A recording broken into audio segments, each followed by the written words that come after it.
Bonsoir, mesdames et messieurs, chers membres. Je vais vous expliquer rapidement les dispositions que nous avons prises pour pouvoir permettre aux membres, aux sessions, d'évoluer sans problème. En fait, la session est une chose importante dans le fonctionnement de Mondial 1. S'il n'y avait pas de session, on ne serait pas arrivé là où nous sommes arrivés. Parce qu'on savait bien à la conception de Mondial 1 que des gens allaient négliger, que des gens allaient s'absenter, que tout cela fait partie de la vie de l'être humain. Mais et que ceux qui doivent avancer devraient avancer. Comment faire en sorte que l'absence, la négligence des uns et des autres n'affecte pas le système, d'où la session. Maintenant, la session, on a évolué dans le fonctionnement jusqu'à ce qu'on arrive à une étape où on voulait que ceux qui sont prêts pour le business, on leur donne la session définitive. Parce qu'eux, au moins, ils ont déjà payé leur argent, ils sont déjà programmés, ils ont déjà payé. Et dans un tel cas, il fallait faire une réattribution pour ne pas que ce dernier paye deux fois.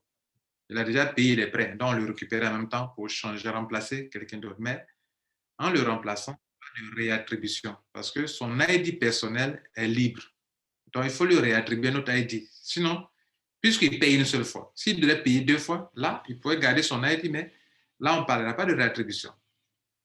On a testé ça et on s'est rendu compte qu'il y a un souci. Le souci, c'est parce que les membres ne suivent pas. Lorsqu'un membre a un ID en réattribution, ça veut dire que son ID pionnier, on laisse de côté pour prendre un autre ID qui devient son ID pionnier. Donc, l'ID qui prend en session remplace son ID pionnier. C'est une bonne chose pour eux, normalement. Mais il se trouve que beaucoup ne sont pas connectés et beaucoup ne suivent pas. Suivre, c'est quoi? Quand il a eu un ID, il a envoyé son dossier. Il est en train de vaquer à ses occupations et puis nous, on traite le dossier. Quand on traite le dossier, sur le site, on s'en va écrire que tel ID a bénéficié de tel ID et donc désormais, ça devient son ID pionnier.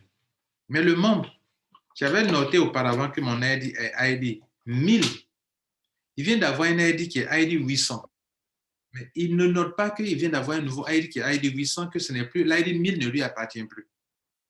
Ou bien, il ne va pas aller faire une autre demande pour récupérer son ancien ID qui est sur le point d'être perdu, pour qu'il garde les deux ID.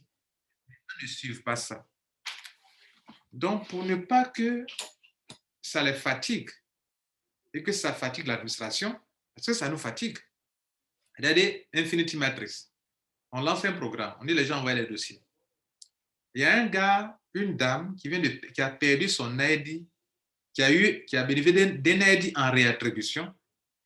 Et donc, son premier ID n'est plus à sa disposition parce qu'il n'a pas demandé de le conserver. Donc, son ID, nouveau ID est là. Mais lui, il ne sait pas. Il ne sait pas. On dit, on lance le système de Infinity Matrix, il prend l'ID, ancien ID là, qui n'est pas l'ID qu'on lui a réattribué, et il prend ça pour faire la demande. Or, cet ID là, il n'y a aucun ID ne doit être sauté. Cet ID là, on a donné ça à une autre personne. Et les deux vont faire demande. Quand on va lui dire non, monsieur, votre l'ID là, vous avez eu un ID mieux que ça. Cet ID là, ça ne vous appartient plus. Il est perdu, il ne comprend pas. Donc ça va créer des problèmes. Donc, le trou provoqué par un certain nombre de membres qui n'ont pas payé dans les business, ce trou-là, on doit le boucher. Le boucher, ça veut dire quoi?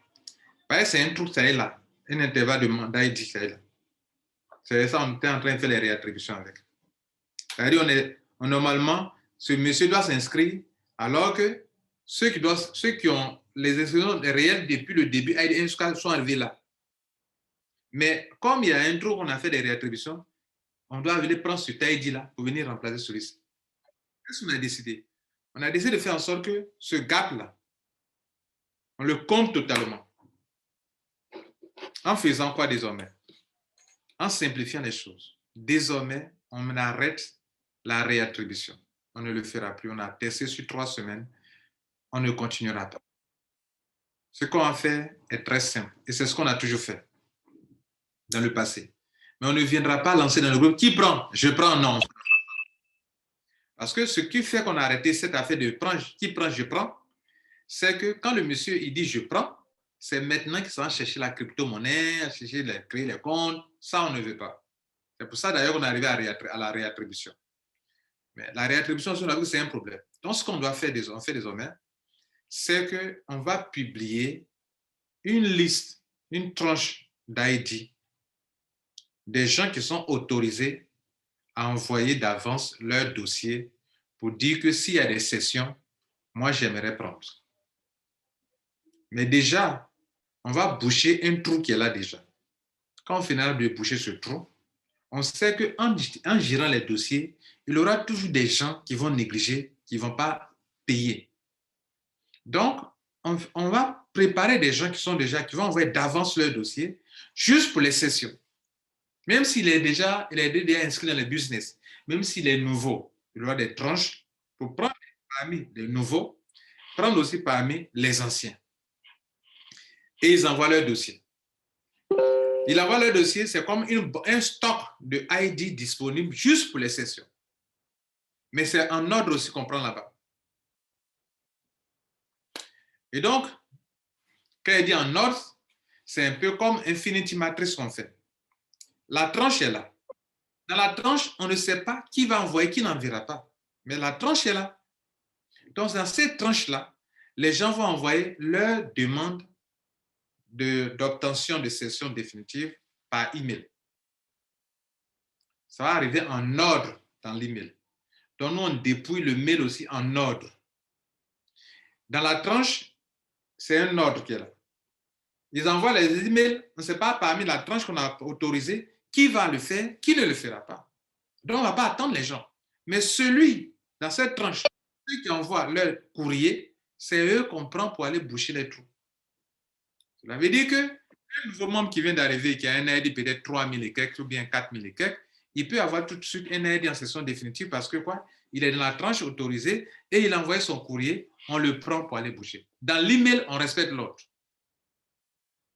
Comme on le fait pour Infinity Matrix. De sorte que désormais, si tu obtiens un ID en session, ça ne vient pas remplacer ton ID pionnier. Ton ID pionnier, peut-être son tout n'est pas encore arrivé. Mais tu peux avoir un ID dont le tout est arrivé pour t'enregistrer dans un business. Voilà ce qu'on a décidé. Donc, l'ID en session ne remplace pas ou ne remplace plus votre ID que vous avez eu en adhérant en Mondial 1. Cet ID est votre ID. Maintenant, quand est-ce qu'on va lancer?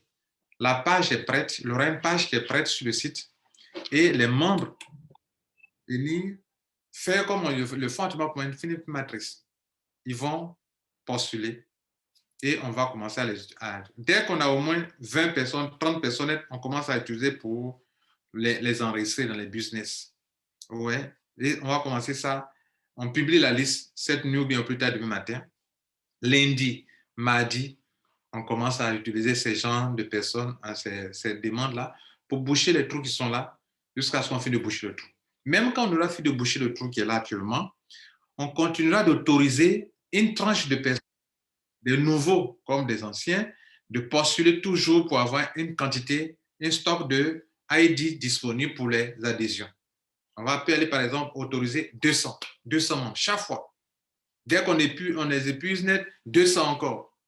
Ils envoient leur dossier, 200 encore, au fur et à mesure, de sorte que dès que quelqu'un néglige net, quelqu'un le remplace. Et ça ne nous retarde pas, on continue de gérer les dossiers. Voilà ce qu'on a trouvé. Maintenant, il y a une exception dans tout ça. Je peux ne pas être dans la tranche programmée. Mais dès lors que désormais, les membres de Mondial peuvent avoir des aides supplémentaires, une personne peut aller demander une aide supplémentaire payée. Les aides supplémentaires, c'est $1. Il sera payé. Mais lui, il peut être accepté. Il peut être accepté. Pourquoi? Parce que ces gens-là, c'est eux grâce à qui le réseau bouge. C'est grâce à eux que le réseau peut tourner sur lui-même, même s'il n'y a pas de nouveaux membres. Ceux qui prennent des aides supplémentaires, c'est grâce à eux qu'il y a des repositionnements, même s'il n'y a pas de nouveaux membres qui viennent dans le système. Et ceux-là, on les encourage. Donc, ils sont prioritaires ou bien ils sont aussi acceptés dans la tranche dès lors qu'il est parti payer pour venir, pour avoir un ID supplémentaire. Dès lors qu'il a un ID supplémentaire, un nouveau ID, ça veut dire que ce n'est pas les anciens ID. À partir de maintenant, toute personne qui voit une tranche publiée pour les élections temporaires et qui s'en fait de la demande d'un ID, il se rend compte que son nom n'est pas dans cette tranche qui a été publiée. Tout le monde sera concerné, mais à l'instant présent, son nom, on n'est pas encore arrivé sur sa tranche pour que son ID soit dedans. Mais il ne veut pas rater l'occasion d'être parmi, de prendre des positions qui sont dans ces business-là avec ces gens d'ID. Qu'est-ce qu'il peut faire? Il peut aller faire sa demande de session, sa demande de ID supplémentaire, et dès qu'il a l'ID supplémentaire, il peut maintenant dire que bon, je peux postuler aussi. Il postule, on lui donne la position dans la tranche pour que lui aussi puisse s'inscrire. Mais, hormis ça, seulement ceux qui sont autorisés, qui sont programmés dans la tranche peuvent le faire. Voilà un peu ça. Voilà ce qu'il faut noter. C'est ce qu'on essaie d'expliquer et j'espère que vous avez compris. Donc, à partir de demain, on va commencer à prendre des gens qui font ça. On va publier sur le site. Le site, on va mettre là session. C'est un bouton qu'on va mettre une page. Et sur la page, vous allez voir, pour ceux qui veulent avoir des sessions, il y aura 2 groupes de personnes. Les nouveaux qui n'ont jamais, leur ID n'a pas été enregistré, mais qui ont l'occasion, vous allez payer 2 fois. Pour ne pas que, si votre tour arrive, vous perdez vous ne fassiez pas le paiement de votre propre ID pionnier. Mais maintenant, on a plusieurs ID. L'ID pour lequel vous êtes obligé de payer, c'est l'ID pionnier seulement. Et non pas les autres ID. Par exemple, s'il y a 5 ID qui ne sont pas encore inscrits, est-ce que j'ai payé pour les 5 ID? Non. C'est l'ID pionnier seulement que vous pouvez payer d'avance. Donc, je peux avoir 5 ID, mais c'est pour un seul ID que je paye d'avance en voulant prendre une session définitive. Ça, c'est le point qu'il faut noter. Donc, il y a ceux qui sont en train d'opter pour une session définitive, mais que leur propre ID n'a pas encore été enregistré dans le business et qui sont obligés de payer eux pour cet ID et pour leur ID pionnier qui n'a pas encore été enregistré dans le business. Le deuxième groupe de personnes, c'est le groupe de ceux qui ont été déjà enregistrés à leur ID pionnier dans le business, mais qui veulent avoir un ID supplémentaire encore en session définitive. Eux, comme ils ont déjà payé pour leur ID pionnier, ils ne vont pas payer 2 fois. Ils paient une seule fois pour l'ID en session définitive. Voilà ce qu'il fallait comprendre. Je tiens à vous remercier et je ne sais pas s'il y a des questions sur ça, mais voilà ce qu'il fallait retenir. Je vous remercie.